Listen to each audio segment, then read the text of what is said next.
Hello বন্ধুরা, আমি নির্মল সেনগুপ্ত এবং ওয়েলকাম টু গ্রুপ স্টাডির বাংলায় পাইথন প্রোগ্রামিং ল্যাঙ্গুয়েজ শেখার সেকেন্ড ক্লাসে। অ্যাকচুয়ালি এটা সেকেন্ড ক্লাসই, কিন্তু ভিডিও নাম্বার 4। তো আগের ক্লাসে আমরা দেখে নিয়েছি, আগের ভিডিওতে, যে কিভাবে আমরা কোনো কিছু ডিসপ্লে করতে পারি। কিভাবে আরেকবার বলে দিই, প্রিন্ট, সব কটা ছোট হাতের প্রিন্ট লেখার পর ব্র্যাকেট ওপেন ক্লোজের মধ্যে যদি ডাবল কোট অথবা সিঙ্গেল কোট যে কোনো একটা দিয়ে যা খুশি লিখি, এক্স্যাক্টলি সেটাই আউটপুট হিসেবে ডিসপ্লে হবে, যেটা আমরা স্ক্রিনে এখন দেখতেও পাচ্ছি। তোমরা এটা করেছিলে। আচ্ছা, নেক্সট টপিকে যাওয়ার আগে যারা গুগল কোল্যাব ইউজ করছো তাদের দেখিয়ে দিই কিভাবে সেভ করবে। ঠিক একইভাবে যেভাবে আমরা জুপিটারে দেখেছিলাম সেভাবেই এই আনটাইটেল লেখা যেখানে, সেখানে ক্লিক করো। দেখো কার্সারটা চলে এসছে। জাস্ট আনটাইটেল লেখাটা মুছে দিয়ে লেখো চ্যাপ্টার 1, যা খুশি লিখতে পারো তোমাদের মতন, ইচ্ছে মতো। তো এটা সেভ হয়ে গেছে। একবার কন্ট্রোল এসও মেরে নাও। এই দেখো সেভিংস দেখাচ্ছে, নিচে সেভিং দেখাচ্ছে, হয়ে গেছে। তো এবার বন্ধ করে দিই আমি এটা, ধরো ক্লোজ করে দিলাম। আচ্ছা, এবার গিয়ে আবার যখন গুগল কোল্যাব টাইপ করব, এন্টার মারি, দেখো ওয়েলকাম টু কোলাবোরেটরে ক্লিক করছি, ওই পপ আপটা আসবে যেখানে আমরা নিউ নোটবুকে ক্লিক করেছিলাম। আমরা এবার নিউ নোটবুকে যাব না, কারণ আমাদের অলরেডি একটা নোটবুক ক্রিয়েট করা রয়েছে। আমার দেখো এর আগেরও কিছু রয়েছে, খুবই কম কাজ করেছি।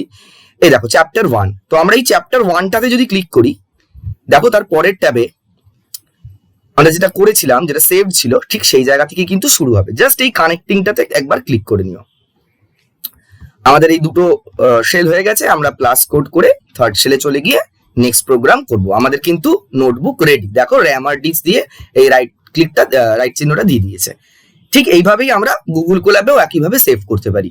দুঃখের বিষয়, যারা অনলাইন প্রোগ্রাম করছো তারা করতে পারবে না, মানে যারা মোবাইলে করছো অনলাইন পাইথন কম্পাইলারে, তারা একটু কোডটা কোথাও লিখে নিও বা কপি পেস্ট করে নিও, তাহলেই হবে। নাম দিয়ে সেভ করতে থেকো। ওকে, কোনো চিন্তা নেই। চলো আমরা এবার নেক্সট টপিকে চলে যাই। নেক্সট টপিকে যাওয়ার আগে আমি তোমাদের একটা প্রশ্ন করছি, জাস্ট আমার প্রশ্নটা শোনো আর নিজের মাথার মধ্যে সেটা বলো। ওকে, চলো তোমায় আমি প্রশ্ন করছি, 2 + 3 কত হয়? এবার সবাই তোমরা দেখো, তোমাদের মুখ দিয়ে বেরিয়ে গেছে কিন্তু অটোমেটিক্যালি 5, বা মনে মনে বলে ফেলেছো 5, তাই তো? তো এটাকে যদি আমি একটা ইকুয়েশন মতন যেমন ছোটবেলায় করতাম, যারা স্কুলে পড়ছো, যারা স্কুলে পড়ো, আমার যারা দেখছো এই ভিডিওটা, তারাও জানো, তাদের আরো বেশি ভালো করে মনে থাকবে, যেটা আমরা কিভাবে লিখতাম। x = 3, একটু স্ক্রল ডাউন করে নি, y = 2, z = x + y, তাই করতে তো? ঠিক আছে। এবার আমি যদি জিজ্ঞেস করি তোমাদের, আচ্ছা z এর ভ্যালুটা কত, তোমরা নিমেষে বলে দেবে 5, তাই তো? কারণ x এর ভ্যালু 3 আমি লিখেছি, y এর ভ্যালু আমি 2 লিখেছি, এই যে 2 লেখা। তো z এর ভ্যালু কত হবে? x + y করলে 3 + 2 = 5, রাইট? আচ্ছা, তোমাদের যদি বলি আমরা অলরেডি এটা একটা প্রোগ্রাম লিখে ফেলেছি, অবাক হচ্ছ? চলো দেখা যাক কিভাবে। আমি একটু পেন্ট ওপেন করি, দাঁড়াও এটাকে একটুখানি ডিলিট মেরে দিই। চলো, আচ্ছা, একটা কম্পিউটার কিনতে যাওয়ার আগে প্রথম আমরা কি ভাবি? প্রথম মাথায় কি আসে? যে কেমন কনফিগারেশন নেব, তাই তো? আর কনফিগারেশনের সময় আমরা সবসময় ভাবি যেন ভালো মেমোরি স্পেস থাকে। তো ধরে নিই আমি, এটা হলো আমাদের কম্পিউটারের মেমোরি স্পেস। আচ্ছা, এবার আমি ওই ইকুয়েশনটা এখানে লিখি, একটু কপি করে আনি। হ্যাঁ, এই যে যে ইকুয়েশনটা বা বলছে আমি যে প্রোগ্রামটা করেছি, এই প্রোগ্রামটা কপি করে এনে এখানে পেস্ট করে দিই। এই দেখো, এটাই তো। এইবার তুমি সিনারিওটা ভাবো, যখন আমি তোমাকে প্রশ্ন করব 3 + 2 কি হয়, তোমার মাথার মধ্যে কি চলছে? আমরা সবাই জানি যে আমাদের ব্রেনও কিন্তু একটা মেমোরি স্পেস, তাই তো? তো যেই মুহূর্তে আমি 3 বলছি তোমাকে, তোমার ব্রেনে একটা ছোট্ট মেমোরি স্পেস তৈরি হচ্ছে, যার মধ্যে তুমি 3 এই ভ্যালুটাকে স্টোর করছো, তাই তো? করছো তো? তো প্রোগ্রামেও তাই হয়। যেই মুহূর্তে আমি প্রোগ্রামে x = 3 লিখছি, মেমোরিতে একটা ছোট্ট এইরকম লোকেশন বা স্টোরেজ আমাদেরকে প্রোভাইড করে দেওয়া হয়, এবং তার নাম কি দেওয়া হয়? আমি যেটা দিয়েছি x, আর তাতে কোন ভ্যালু স্টোর করছে? আমরা লিখেছি x = 3। x = 3 অঙ্কের ভাষায় মানে হলো x মানে সমান 3। প্রোগ্রামিং এর ভাষায় x = 3 মানে আমরা একটা ছোট্ট মেমোরি স্পেস ক্রিয়েট করছি, যেই মেমোরি স্পেসটার নাম হলো x, যাতে পরে আমরা এই মেমোরি স্পেসের ভ্যালুটাকে অ্যাক্সেস করতে পারি, তাই একটা নাম দিতে হয়। তো আমি নাম দিয়েছি x, এবং এর মধ্যে কি আসছে 3 ভ্যালুটা চলে আসছে। তো দেখো একটা ছোট্ট মেমোরি স্পেস, তার মধ্যে কি ভ্যালু আছে 3 রয়েছে। এবার যেই মুহূর্তে y ইকুয়ালস টু 2 লিখলাম, ঠিক একই রকম ভাবে র্যান্ডমলি আরেকটা ছোট্ট মেমোরি স্পেস তৈরি হলো। আচ্ছা, এই মেমোরি স্পেসের সাইজ কত আমি বলে দেবো পরে। y নামের একটা মেমোরি স্পেস তৈরি হলো এবং যাতে ভ্যালু কত হলো 2। ওকে, এবার দেখো লিখেছি z equals to x plus y. তো একই রকম ভাবে z নামের একটা র্যান্ডম প্লেসে আমাকে একটা ছোট্ট মেমোরি স্পেস অ্যাসাইন করে দেবে, যার নাম হবে z। আর ভ্যালু যেই মুহূর্তে অ্যাসাইন করতে যাবে, ইন্টারপ্রিটার দেখবে আরে এ তো দুটো নাম্বার নেই, দুটো লেটার রয়েছে, লেটার কি করে যোগ করব? ও যোগ চিহ্নটা চেনে, যোগ চিহ্নটাও চিনতে পেরেছে, কিন্তু লেটার দুটো লেটার তো যোগ করা যায় না। তখন কম্পিউটার কি বুঝবে যে নিশ্চয়ই এক্স নামের, এক্সটা একটা নাম, অ্যাকচুয়ালি কোনো মেমোরি স্পেসের নাম, তো দেখি তো তার মধ্যে কোনো ভ্যালু রয়েছে কিনা। ও খুঁজবে এবং পেয়ে যাবে যে হ্যাঁ সত্যি এক্স নামে একটা মেমোরি স্পেস রয়েছে, যাতে একটা ভ্যালু রয়েছে, দ্যাট ইজ 3। এবার ও কি দেখছে ওয়াই নামের কোনো মেমোরি স্পেস রয়েছে কিনা। আছে তো, হ্যাঁ দেখো আছে, ওই যে ওয়াই নামের একটা মেমোরি স্পেস রয়েছে, তার মধ্যে কি কোনো ভ্যালু রয়েছে? ও গিয়ে দেখলো হ্যাঁ তার মধ্যে ভ্যালু রয়েছে 2। এইবার ও জানে ওর হাতে 3 আর 2 আছে এবং ও জানে প্লাস করা মানে যোগ করা।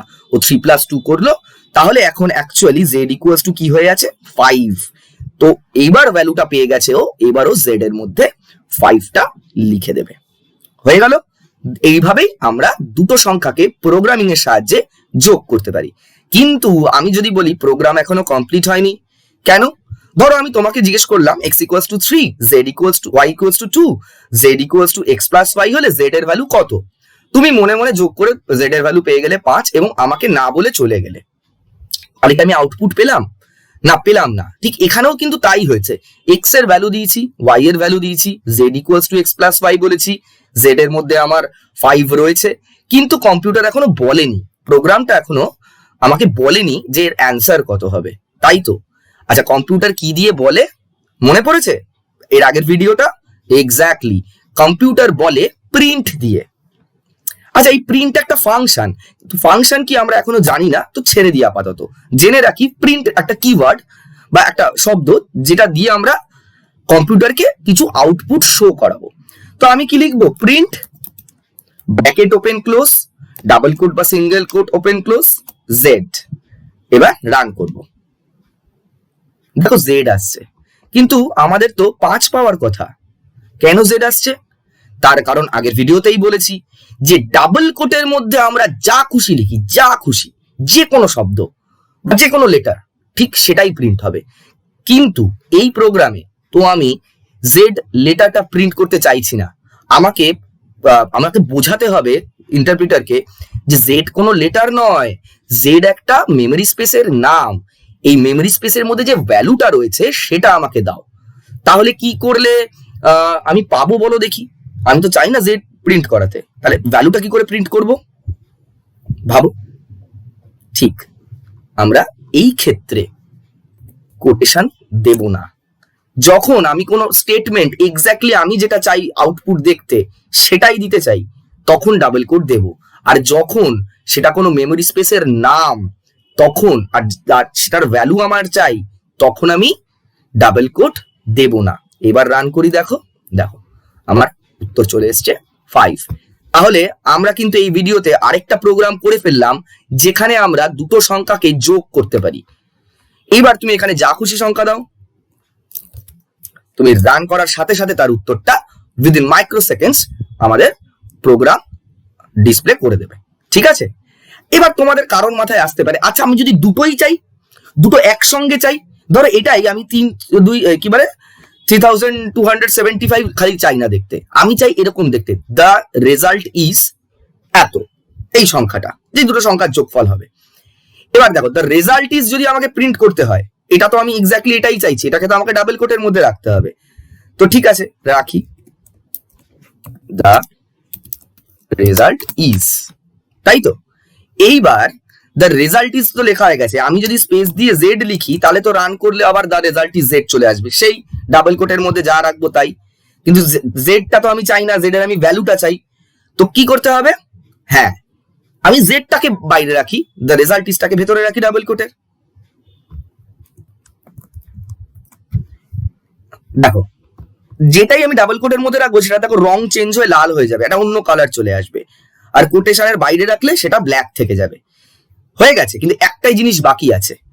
আমরা যখন কথা বলি যে কাল সকালবেলা ঘুম থেকে উঠলে, পজ দিয়ে, আমি চা খাবো না, কাল সকালে ঘুম থেকে উঠে আমি চা খাবো না, এই দুটোর মাঝখানে আমরা পজ দিচ্ছি যখন, তখন কি করি, একটা কমা দিই, তাই তো?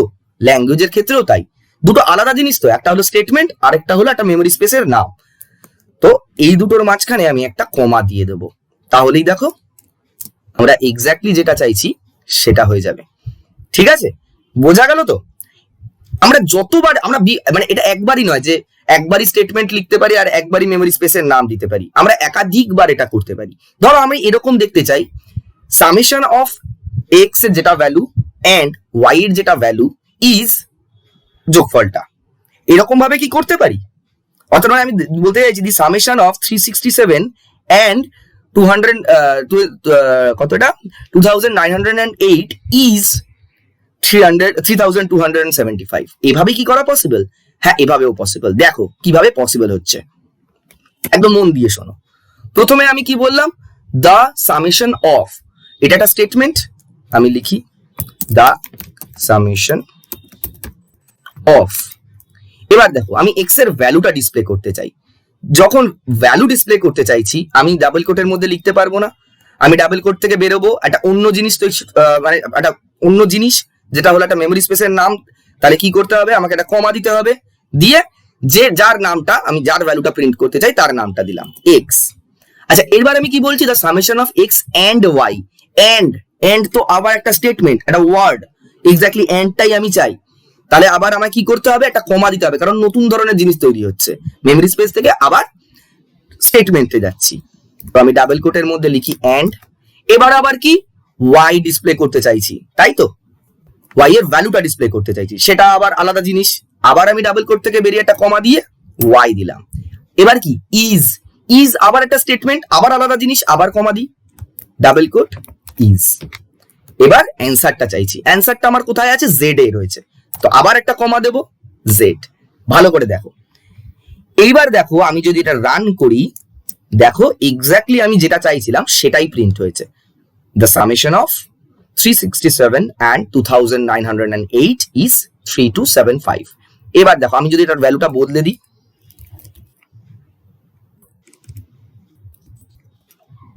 রান করি, দেখো লেখা যেগুলো স্টেটমেন্টে রেখেছি ওগুলোর কোনো চেঞ্জেস নেই, কারণ তো ডাবল কোটের মধ্যে রয়েছে, কিন্তু মেমোরি স্পেসের ভ্যালুগুলো আমি বদলে দেওয়ায় দেখো ওই জায়গাটা বদলে গেছে। তো এইভাবে আমরা একই সঙ্গে স্টেটমেন্ট এবং মেমোরি স্পেসের নাম লিখতে পারি একসঙ্গে। জাস্ট যখন মেমোরি স্পেসের নাম লিখবো ওটাকে কোটেশনের বাইরে রাখবো, যখন স্টেটমেন্ট লিখবো তখন সেটাকে কোটেশনের মধ্যে রাখবো, এবং এই দুটোকে আলাদা করবো কি করে, কমা দিয়ে। অনেকেই কমা কিন্তু মিস করে যায়, সবসময় মনে রাখবে যখনই আমি অন্য কিছু নতুন কিছু শুরু করছি, নতুন কোনো টাইপের, তখন আমি এটা কমা দিচ্ছি। আচ্ছা এইবার একটা জিনিস বলে দিই, এই যে মেমোরি স্পেস বলছি, অ্যাকচুয়ালি এটাকে প্রোগ্রামিং এর ভাষায় বলে ভেরিয়েবল। কি বলে, ভেরিয়েবল, কারণ এর ভ্যালু বদলানো যায়। একটা মেমোরি স্পেসে যে ভ্যালুটা রেখেছি সেটাকে বদলে ফেলা যায়। কিভাবে বদলানো যায় আমরা অলরেডি দেখলাম, নিজেরা আমরা বদলাতে পারি, আবার অন্যভাবেও বদলানো যায়, সেটা আমি দেখিয়ে দেবো। ওকে, এরপরেই দেখিয়ে দেবো। তো এটা হয়ে গেল। আচ্ছা যোগ আমরা দেখে নিলাম, যোগ এই প্লাস দিয়ে করে, বিয়োগ গুণ ভাগ কি দিয়ে করে, এই যে মাইনাস সাইনটা দেখো তোমার কিবোর্ডের সংখ্যাগুলোর পাশে এবং প্লাসের বাঁদিকে মাইনাস সাইন আছে, এই মাইনাস সাইনটা দিয়ে করে। গুণ করে স্টার, এই দেখো 8 এর উপরে আছে, 8 এর উপরে স্টার, এটাকে বলে অ্যাস্টেরিক্স বা স্টার। আমরা স্টার বলি না, মাল্টিপ্লিকেশনের জন্য এই স্টারটা ইউজ করব, আর ডিভিশনের জন্য কি ইউজ করব, এই স্ল্যাশটা। ঠিক আছে, তাহলে তোমাদের একটা হোমওয়ার্ক রইলো, তোমরা দুটো ভেরিয়েবল, আচ্ছা মনে রাখবে আবার মেমোরি স্পেস নয় ভেরিয়েবল, এবং ভেরিয়েবলের সাইজ কত আমি বলে দেবো নেক্সট ভিডিওতে। তো তোমরা কি করবে, দুটো ভেরিয়েবল নেবে, দুটো ভেরিয়েবলের দুটো ভ্যালু তোমরা নিজেরা যা খুশি দেবে, তারপর থার্ড ভেরিয়েবলে অন্য ওই ভেরিয়েবল যে দুটো তুমি নিয়েছো তাকে গুণ করবে। গুণ কি দিয়ে করে, স্টার দিয়ে। আর প্রিন্ট কি করবে, দ্য মাল্টিপ্লিকেশন অফ এত অ্যান্ড এত ইজ এত। ঠিক আছে, তাহলে এটা তোমাদের টাস্ক রইল, করে রাখো। দেখা হচ্ছে আমাদের নেক্সট ভিডিওতে।